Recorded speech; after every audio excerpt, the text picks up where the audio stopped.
बालमित्रांनो, तुमचा आज एक कृतीयुक्त खेळ घेणार आहे. खेळाचं नाव आहे इडली, वडापाव आणि ज्यूस. इडलीला कोणती कृती करायची आहे? वडापाव, ज्यूस. हां, खेळ लक्षात आला सर्वांच्या? मी फास्ट नावं घेईन त्याप्रमाणे कृती करायची आहे. कृती ज्यांची चुकेल त्यांनी जागेवर जाऊन बसायचं. Are you ready students? Okay. हां, इडली, वडापाव, इडली, वडापाव, ज्यूस, इडली,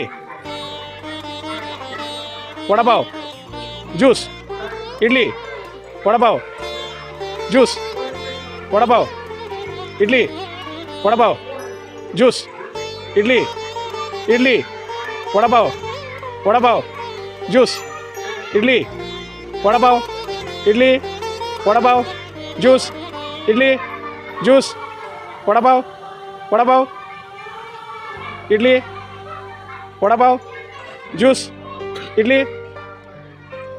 आता दोघीमध्ये पुढे ये.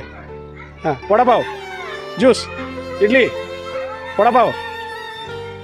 चल, तेजल जिंकलेले, तेजलसाठी टाळा वाजवा सगळे.